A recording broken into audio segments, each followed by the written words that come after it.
Hello, my friends. This is Andy Falco Jimenez coming to you live from Orange County, California. And I am the host of the California Parent Alliance and the president currently of the California Parent Alliance.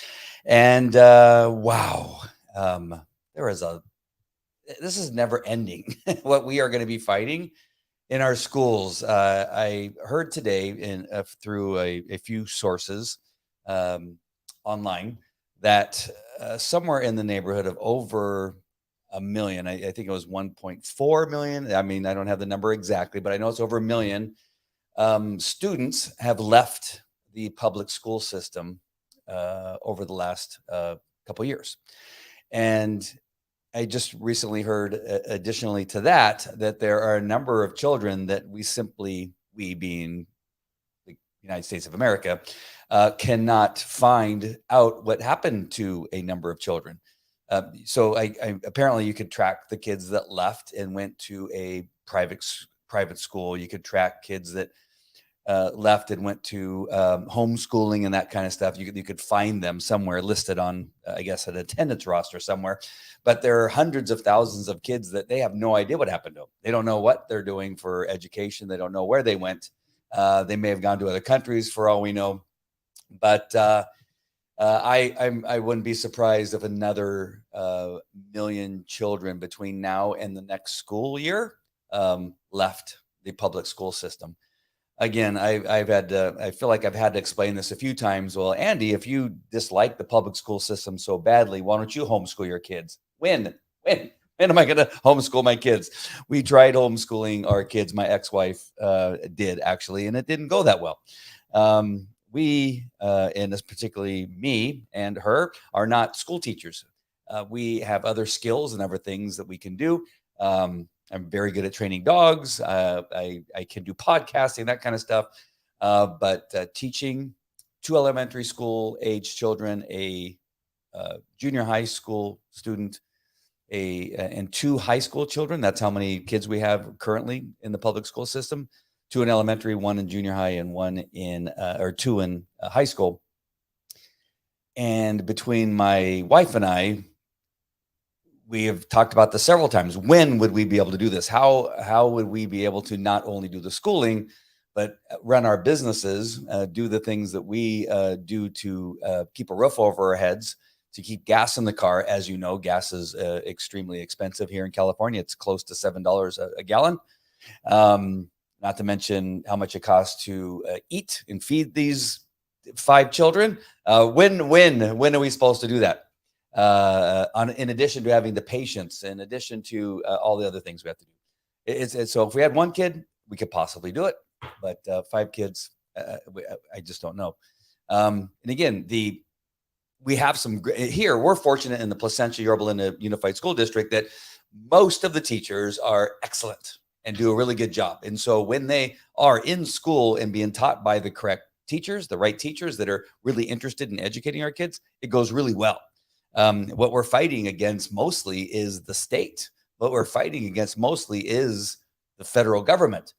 Parents have been looked at as terrorists, as you know, and they so badly want to indoctrinate our children that although we are fighting it here in the Placentia Urban School District, where we have banned CRT, and we have some lawsuits going on right now in regard to masking. We all know that masking is probably coming back very soon. Here in California and in New York, but we're not going back to masking. It's going to be a heck of a fight to unmask our kids. So really quick, go to CaliforniaParentAlliance.org, and you can go onto our website and see some other podcasts and video podcasting that we've done and other things we've discussed, and other resources that you have available on our we have available on our website for you. All right. I really want to get into this, this very strange place that we are in right now, where we have this portion of our country of teachers and teachers unions, and the political party of the Democratic Party who's really interested in teaching kindergartners sex education, about anal, about blowjobs, about, excuse me, you probably want to make sure and don't have kids during this, because we're going to be talking about sex. There's no way around it. because this is exactly what it is they want to teach our kids. We've seen it in the books talking about how you can give early on how to give blowjobs, how to have anal sex, how to use lubricants, how to use sex toys, is being taught to teachers how to teach kids, not in college, in elementary schools. And so it's a very interesting thing. And then I'm going to show you a couple videos. One of them is just a conference that just went down in Philadelphia, where it's a teachers conference teaching them how to use other words for genitalia, how to use other words so that they can talk to children in their language about penises and vaginas and buttholes. That they actually had a teachers conference in Philadelphia, and had them participate in coming up with the other names that can be used for genitalia and other parts of the body, the sexual parts of the body. And then on the other hand, if you try to pray in a school board meeting, they shout you down. They want to call the police. They say that it's illegal for me to pray in a school board meeting. If we want to bring faith into a school, the school board votes them down. One of our rhinos actually voted down one of our school board members when he brought up the issue that he wanted to see where it is that they could fit in the spiritual aspect of a child's wellness, right? We have physical wellness, we have mental wellness, and we have spiritual wellness. There's those three types of things that we can look at when we're looking at a child that may be struggling. Are they struggling mentally, physically, or spiritually? With morals? Are they struggling with morality? Are they struggling with understanding, the difference between right and wrong, which again is morality, just a more direct subject matter that we want to make sure that kids understand. It's obviously important. As a sex crimes detective, when I had victims of crimes, one of the very first questions we ask a child is, do you know the difference between right and wrong? And we have them give us examples of what would be right and what would be wrong. So when kids have difficulty understanding the difference between right and wrong, they can make wrong decisions. If they can't make the decision of what a boy is and what a girl is, they make bizarre decisions. And then we have to say, who taught you that? Who taught you that men could get pregnant? Oh, I was watching it on TV because they had a person testifying in Congress yesterday who said that men can get pregnant and they can have abortions. A Democrat witness was brought to Congress, and they directly asked her, can men get pregnant and can they have abortions? And she said, yes. This is the Democrats that are speaking to us. And so we can have sex education, pornography in kindergarten, but we can't don't bring up faith. Don't bring up spiritual wellness. We can't have that. That's really bad for kids to hear anything about faith or spiritual health and wellness. No, that is bad. But we're going to talk about the different things you can call a penis and a vagina. That we can talk about to kindergartens. Hey, Amber, nice to see you. So asinine. No kidding. Thank you, Amber. I can't believe we struck this down. I hope there is a change of heart. Listen, Amber, I'm going to be working. I made it when I was witnessing what was going on. Amber obviously was either watching the live stream or was there with us. And I'm sorry, Amber, I probably should know. I can't remember everybody. I can't place all the faces and the names together. So was there when this video that I'm going to play of Sean Youngblood bringing up, hey, I want to look into this a little bit. I just want the okay to be able to do this. And I will get into that in 1 second. First, let me bring up this video, and please comment like Amber did. Please comment. Let me know how it is you feel. If you're watching this and you're on the left and you're a Democrat and you're saying, give me the reasons why you think it's important to teach a kindergartner about anal sex and about blowjobs.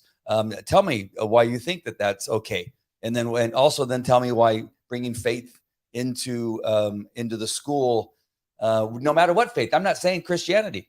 I'm saying bringing faith in so that we can have a discussion. We can help children get through the struggles that they're possibly having. That why is that bad and horrible? And we have to call the police when somebody's praying in a school board meeting. But teaching kids pornography, where in sex crimes, if we caught anybody, any adult trying to talk to a fifth grader about pornography, I would have a case against them, and I would take it to the DA's office, and I would give them the case of them doing this and the evidence they did this, and we would prosecute them and we would put them in prison. Why now is it okay to do something that somebody can go to prison for, but it's okay to do it in kindergartens? This is what I don't understand. Here we go. I'm going to bring up this video and I'm going to play it for you. Sorry, I'm very excited. So if I'm yelling, you may need to turn down your volume. But please bring your comments to the show so that we can bring them up. And especially those of you that are Democrats who believe that men can get pregnant and can have abortions. I need share with me. I'm interested in understanding where you think that this is true and where it's possible. And it's okay to tell children this. Tell me why it's okay to tell children this, but it's not okay to bring faith into the school. So here's a little bit of video. If you haven't seen it yet, Tucker Carlson, towards the end of his show tonight, he had a little bit better video of this than what I'm about to show you. Of course, I do a search on the internet. It's very difficult to find the video that I'm trying to show you.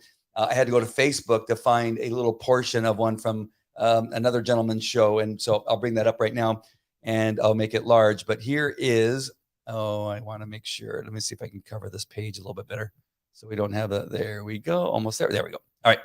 So, you know what I didn't do? Sorry. There's something I have to do before I can do this. So I got to remove it, take it down. So sorry. There's a little extra thing that I need to do. Oh, the audio tab is, oh my gosh, that's awesome. Sorry. Oh, now I can't find it. That's just great. Why is it that I cannot find it? This is so interesting. Hold on. Oh, I see what's going on. Hold on. I got to copy and paste this. Little technical difficulty back here. It's all my fault. I went to a different page, and so it's not showing up like I want it to show up. Hold on one second. While we're bringing it here, give me one moment, and I can do this. And hold on. All right. Got to restart. Here we go. Sorry about that, folks. I did something there that I had to fix. It's still not showing up. Why is it not showing up? All righty then. Making it impossible for me to be able to show this to you. Why won't it show up? This is a mystery to me. Give me 1 second. Be patient with me, please. Let's see if it comes up. There we go. Look at that. I resolved it. All right, here we go. So let me bring this up to the page. And again, make it so that you can actually see this. And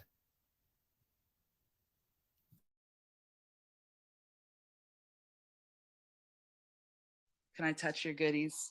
We have bits. We have innie and outie, front hole, junk, goodies, package. This activity is just showing us that we have hundreds of words that we can use to talk about our bodies that make us feel really connected. Goodies. Yeah, goodies. Oh, when your child comes into our elementary school, yeah, we're gonna tell your child that, oh, can I touch your goodies? That's the grooming. Oh, back hole. Oh yeah, just say your back hole. You want to have sex with somebody anally, little kid? Oh, just tell them, yeah, you want their back hole. And this is how they groom the kids. They take this terminology and they redefine these sexual themes, and they use these terms, and they get together as these groomer pedophilic teachers so they can talk about how they can groom your kids. These people are disgusting. They're literally disgusting. yes, they are. So that is what they're teaching at teachers' conferences right now. This is what's happening at a teachers' conference in Philadelphia. I think it was yesterday. And of course, there's more. Of course, we have all kinds of things that are happening here in California. We see teachers posting things on, libs of TikTok. You've seen those videos of what it is that they want to teach kids in elementary school. And that was just a portion. Again, if you have an opportunity to go to Tucker Carlson and watch his show, it's towards the end of his show, the last bit of his show. and they went into a little bit of a deeper discussion on what was taught in this conference, and they will continue to do this. One of the things that happened in the Placentia Urban Unified School District meeting on Tuesday night was a teacher got up and essentially said that we are against teachers because we believe that they want to teach these things. And again, I can't remember everything that she said, but she was very irate that we wouldn't want the school the teachers unions, and that we fight against the teachers unions, and that we don't like teachers and all this type of thing. We've never said we don't like the good teachers. We've never said that. We want teachers to teach our kids how to read, how to write, how to count, and how to think, not what to think. We don't want them indoctrinating our kids. We don't want them teaching pornography to our elementary school kids. We don't want them to teach pornography to any of our kids. I don't want to teach them in high school. I know that sometimes we leave that out, and some people say, well, it's okay at a certain age. No, I didn't send my kids to school to learn about pornography. It's hard enough to guard them against what it is they'll find on the internet. Even if we were to take their phones away, we still have to speak to them and talk to them about what is right, again, and what is wrong, and what is moral and what is not moral. We have to make sure that they, understand, what. And the only reason I'm trying to stay away from Christ and God, and I really want to use God and Christ and the Holy Spirit as an example, is because I don't want this necessarily to come out as if I'm saying that my faith of Christianity needs to be in the school specifically and not any other. What I want to say, without getting caught up in just the fact that I'm a Christian, is that I'm welcoming the morality of faith I think it should be allowed just as much as rules and right and wrong, and teaching kids that that the universe has stars in it, and that the moon and the earth rotate around the sun, that there's these things that are in our world, in our history, that have importance. Our history, the good and the bad, have importance. Pornography is not necessarily one of those things. Will they learn about that? It is our job as parents to teach our kids about the reproductive system, about sex, about the morality about that, waiting till you're married, about that. A relationship in my family is that it's between a man and a woman. If you in your family want to teach that a relationship is between a man and a dog, or a man and a man, you are more than welcome to do that in your house. But just as you would want me coming into your school and teaching them about sex in what I think the way it should be, I don't want you teaching kids about sex in the way that I don't want it to be taught to my kids. Those things are off limits. But we have an understanding that there is a spiritual faith. Atheism is a faith, right? Is it not? Being agnostic is a type of faith or understanding, or a religion to some. Catholicism, Muslim, Islam, I guess, is a better way of saying it. I'm glad my wife isn't here, because I always get in trouble about misstating the difference between Islam and Muslim. The Mormonism, and I could go on, all the different faiths, right? The morality that can be taken out and held as importance is something that we want all of our kids to be when they're in school. It's important, and we want them to have good spiritual health.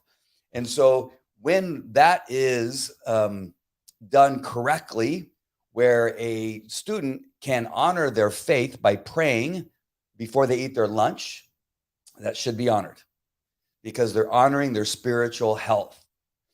They're not bothering anybody. They're closing their eyes, and they're praying, and they are praying to their God. When my kids pray, they're praying to God. When an atheist decides not to pray, they are honoring their faith. And we should not get in that way. Right? That is something that must be allowed and must continue to be allowed in schools. And I'm going to get to what it is that Sean Youngblood wanted to do, and what it is that the school board president shut him down for the separation of church and state argument. And we'll discuss that just a little bit. All right. So I hope I didn't get too wonky on you and didn't get too out into the weeds, but you got to understand the difference between teaching an elementary school, middle school, high school students about pornography, and the difference between that and the issue of spiritual health and morality. Two completely different things. And I don't think that's just me. I think everybody could understand, except for the sick people, that the pornography part of things, which tends to lead always down a dark road of destruction, should not be in school. Just like teaching kids about, hey, there's some good points about robbing banks. You can actually, when you get away with it, you can buy a big house, you can buy a big car. Do you see where that is also wrong? Like, we can make an argument that, teaching pornography, because it always at some point ends down a dark road for the women involved in pornography or the men involved in pornography, that there's always this dark road that can be seen in every issue when it comes to the darkness of pornography. That when we talk about criminality and promoting that, it's like, yeah, you could be a robber. It would be great. As long as you get away with it, you'll be fine. And you'll get to buy a house. Drug dealing can be really good if you do it right and you don't get caught. You see where you can take those things and say, you know what? Those probably don't have a place in our school system. We're going to leave. We're going to talk about those negatively. And we're going to say that don't do that. And so we're not going to bring that in as a curriculum because it's wrong. Do you see where I'm going? Okay, I hope so. All right, I'm going to bring in this video here of Sean Youngblood towards the end of the Placentia Orbital School District. You may need to turn up your volume. I think, again, when I talk, it may be really loud. The volume when I record or when I stream the school board meetings, it's at quite a distance from the speaker, so you may have difficulty hearing what's going on. So you may need to turn it up. I'm going to turn off my mic so that there's no feedback. And so when I come back on screen, you're going to want to make sure and turn your mics back down so I don't blow your ears off. All right. So turning off my mic and going to be bringing up the video. Here we go. I do have an agenda item I'd like to explore. And I just kind of wrote it today because we are in the month of mental health, and Placentia Yorba Linda has always been a huge advocate for the whole student, whether mind, body, and spirit. Well, with that, I'd like the board to allow me to explore the spiritual aspect of our students. This could include teachers and staff, and we even may make it a resource.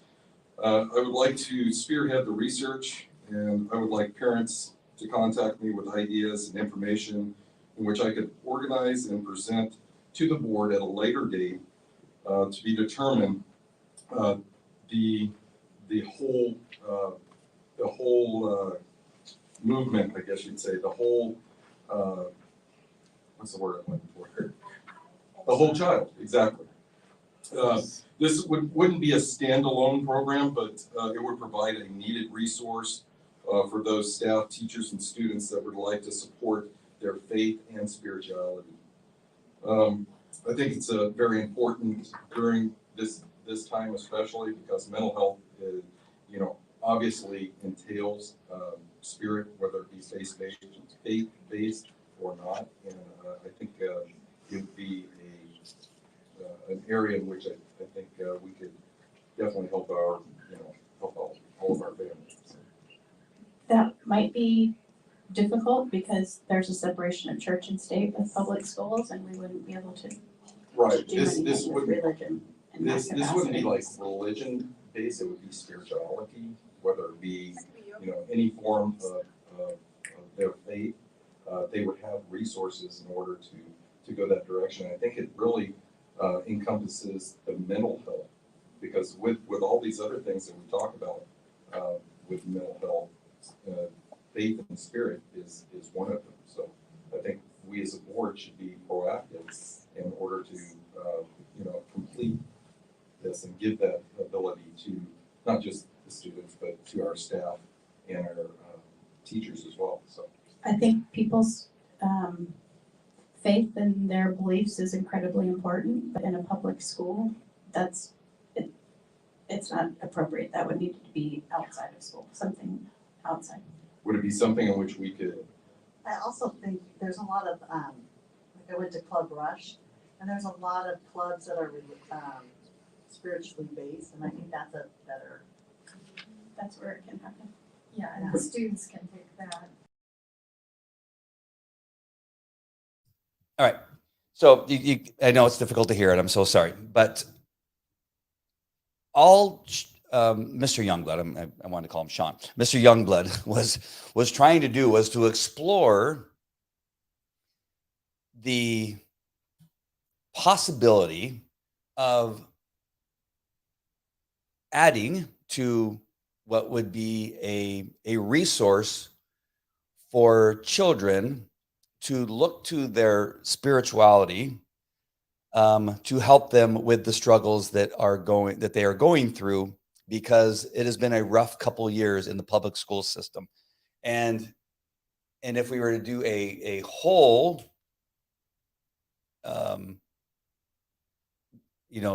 bring a whole I'm struggling like Sean was on how to say this. If we're going to bring the entire body of the child to a place of wellness, whether it's their body and their mind and their spiritual, that without the spiritual part, then we're leaving something out. So I hope that's in the lines of what he was thinking. Is that can you give me the opportunity to look into this to see if it's possible? He didn't have a specific thing yet that he was going to say that he was going to bring into the school district.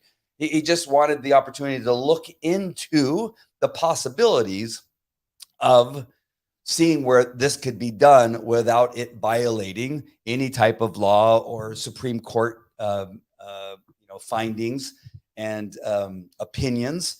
That he wanted an opportunity to see where he could bring this, so that it focused on one faith. You never heard him say, "I want to bring Christianity to the public schools, into our school district." No, he didn't say that. He wasn't saying that he needed to, we can bring these three faiths into our school, but we can discount these other ones. He didn't say that either. This was an exploratory mission that he had to say, let us look at this, because I think it can be very important for us to look at this as an additional thing.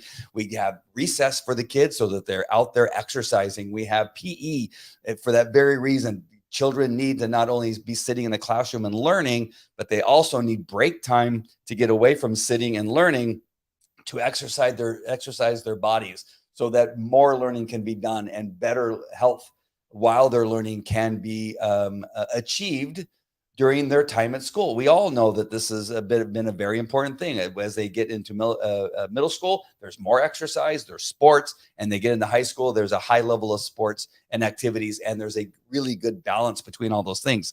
And they encourage friendship. They encourage, when they're off on their breaks, they're encouraging people our children to play with each other and to say hi to each other and to greet each other in a manner that will cause them to have community. Community is another healthy thing that our children can do. And then quite possibly, but maybe not, because we don't know, because they didn't give Sean Mr. Youngblood the opportunity to look into how we could add spirituality as in a mix for this to be part of the healing that many of our children need right now, because suicides have gone through the roof. And it's one of those things that he just simply wanted to look. He's a fireman.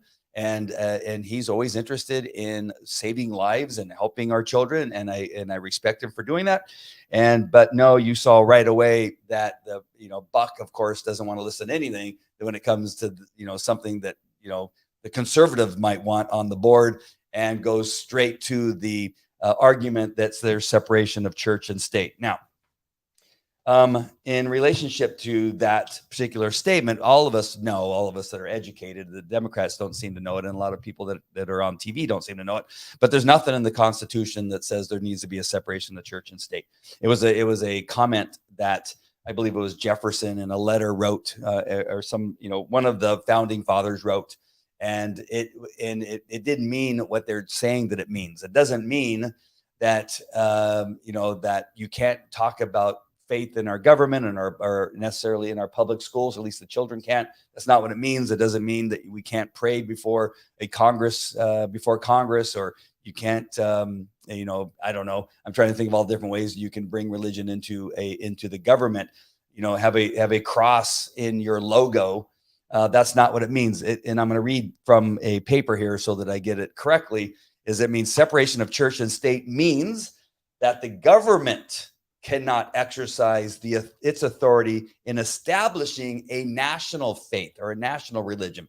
It means that a separation of church and state is on the government saying that they cannot create a federal church system and force everybody to follow only that one church says. Only Catholicism is allowed in the United States. No, that was what they were stating when it got brought up, that they needed a separation of church and state.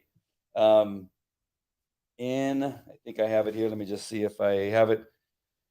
Here's what the First Amendment states in the Establishment Clause.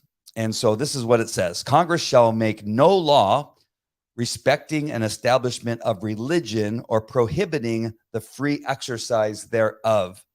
The intent of our founding fathers was to protect religion from government and not to exclude and separate religion from government. However, now we're getting into the Board of Education and public schools. And in this particular, I'll put the link in the discussion here in the comments. But it says, however, the Everson versus Board of Education of Ewing case changed all of that in 1947. That case introduced the term separation of church and state for the very first time in our history. So it wasn't even until 1947, and it's only in relationship to the Board of Education versus Everson case in an opinion given in a case. Well, it does not appear that making religion an outlaw in public schools was the intent of the founders, nor was it the practice in America before 1947. The Everson case set the stage for other challenges to religious practices in public schools. Daily prayer and Bible reading were challenged and dismissed from public schools in the early 1960s. Other forms of the official religious expression became legally unwelcome in public schools with the elimination of graduation prayers in 1992 and prayers before football games in 2000. So this is very recent. Religious freedom for all. Oh, no, I'm sorry. No, I skipped to the next line. Sorry about that. So I think I'm going to leave it at that. Let me go to now another bit on this here where one of the things that's important to remember, and I'm going to continue this, my research and continue where apparently I would hope that Mr. Youngblood continues to look into this a little bit further and brings it back into the school board and see and to see where it is that we can possibly bring this in. Now, on this paper, and this is from Partners with Schools is the name of the website. Let me go ahead and put it in the chat before, and that way you guys can possibly follow along. It's a very long URL, but partnerswithschools.org is the place where I found this very cool discussion. It's a very good discussion. I'll put it in the comments. It should show up no matter where you're watching. If you're watching on Facebook, YouTube, Twitter, or Twitch, it should show up in the chat. But click on that link and you can find this particular part that I'm going to be looking at right here where it says, the question is, do we want to challenge interpretations of separation of church and state, or do we want to truly make a difference and fully utilize the right to free speech and free exercise of faith? This is important. Students have the right and opportunity to freely meet and discuss faith on school grounds. Our courts and schools have faithfully upheld this right. So remember this when you're talking to your kids, that they do have the right to discuss and meet freely. So you can have, I think it was Marilyn who said that clubs are allowed. Christian clubs, Muslim clubs, Mormon clubs are allowed on school property, where you can have a group of children, a group of students talking about their faith and meeting about their faith, and even maybe having scripture readings or readings of whatever, the Quran, as a group that is allowed. So it goes on to say on this paper, so why not work on establishing and growing Christian clubs instead of, and this one happens to talk about Christian clubs, but throw any other faith that you may have in there, instead of debating about whether the Supreme Court was right in how they interpreted Jefferson's statement. Respecting the Supreme Court decision. Even though we might not agree with the Supreme Court decision, we need to consider Jesus' teaching on the temple tax in Matthew 17:24. After Jesus and his disciples arrived in Capernaum, the collectors of the 2 drachma temple tax came to Peter and asked, "Doesn't your teacher pay the temple tax?" "Yes, he does," he replied. When Peter came into the house, Jesus was the first to speak. "What do you think, Simon?" he asked. "From whom do the kings of the earth collect duty and taxes from? Their own children or from others?" "From others," Peter answered. "Then the children are exempt." And it goes on. And so I thought that was really important to read. For the time being, we're going to have to deal with and live with the constraints of what the Supreme Court has found.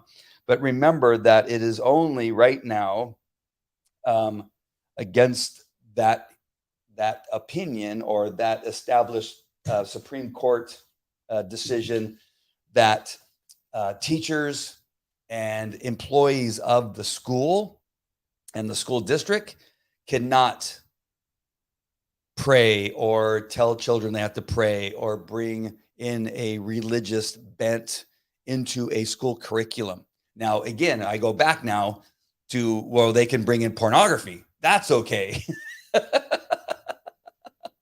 Which is against the law.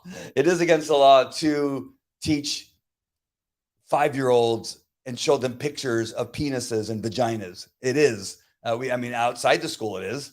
But, right now what it says is that no, God forbid, a teacher cannot talk about her faith and bring it into a school and say, okay, we're going to pray before class. Now, that'll get them in all kinds of trouble. But children can, and they can have these clubs. The thing that I think that what's important that Mr. Youngblood was hoping to bring in there is that what is it that we can do to make children a little bit more aware that it is okay to bring faith into their lives away from school and while in school, and maybe explore that we need to make this more clear to kids. And I think that might be important, that maybe it's not known. I know at Golden Elementary on Thursdays, I believe there's a van. I think it's a van or a truck that pulls a trailer. That is a place where the kids can leave the property, go into this trailer where the Christian faith is supported, and the children have the opportunity to learn some scripture and pray and talk about the Bible. It's kind of like a little bit of a Bible, Bible school for the 15, 20 minutes or 30 minutes during lunchtime or during a break. And they do have that off the property that the kids can go. But what about the other faiths? What about the other kids that are struggling? What is it that they need to know that can further their faith or bring them into a place of spirituality that will give them comfort, to let them know that all their troubles, all their angst can be given to their higher God and relieve them of some of the difficulties that they are dealing with? And I think that's an important subject matter that Mr. Youngblood should have been given the opportunity to explore. Could it have gone nowhere? Yes. He was not given that opportunity. Could it have gone somewhere very healthy for kids? I'm pretty sure that it could, given that how smart Mr. Youngblood is, and he's not stupid. He understands, the laws, and if he doesn't now, I'm surely he would look into it and understand more of it and understand what it is that he can and can't do. But it's so interesting that how quickly the Democrats that are on that board. Now, I know it's nonpartisan, it's supposed to be, we know what they are, shut it down so quickly. He barely ended his last sentence, and Buck was so quick to shut it down with this separation of church and state argument, and Freeman was no different. And then, of course, we have our rhino, which is Maryland, that voted it down. We from time to time have 3 conservatives, and from time to time we have 3 liberals. You never know which Maryland's going to show up to a meeting. I know I promised Leander that I would give her cut Maryland a break, but she's constantly disappointing the people that got her voted in.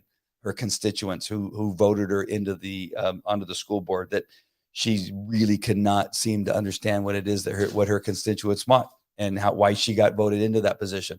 And she's going against them often, far more often, I believe, than she's going in the direction that I think her constituents want. So this was it's a little bit difficult to get through this particular subject matter, but I think when you look at it between what it is they are allowing in the schools and what they're not allowing, it really does seem to be wrong and crazy and just sick, that they will do everything they can and they will go crazy fighting against anything that has to do with faith.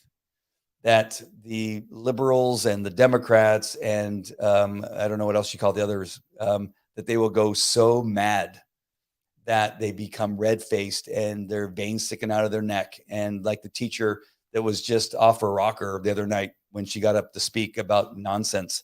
Everyone knows that the teachers unions are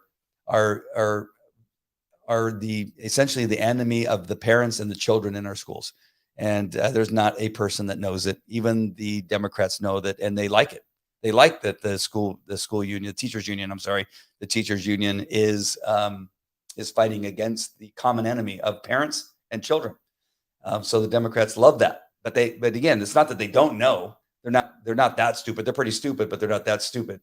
That she got up and just railed against parents because we know the truth, and we know that the teachers union is fighting against all that can be good in a public school. It can be good. I know it can be good.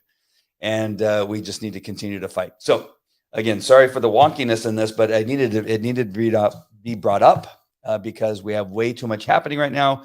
And I think that Mr. Youngblood needs to be given the opportunity to sort through the possibilities of introducing a little bit of a policy of allowing children to have the opportunity to be within their faith during the times of school. And how that would look, I can't tell you. How we can make that work, again, can't tell you, because we haven't been able to explore it, because the teachers or the school board members that simply hate good things happening to our children and good opportunities for kids to flourish and to be healthy mentally, physically, and spiritually, they're just against. So we need to look at how we can make some changes. Hopefully we'll be able to vote a couple new school board members in coming up in November. Good luck with all of you that have different school districts that are causing, that are still fighting for CRT and masking and vaccine mandates. I know you guys have a fight in front of you, as do we. And so we'll all fight this together. All right, my friends. Again, I just want to apologize for the wonkiness of how this was all brought together, but it needed to be done quickly because there's so much happening that we can't wait. We can't rest. We can't stop. We need to continue to fight. All right, my friends. Love you guys. Take care. God bless.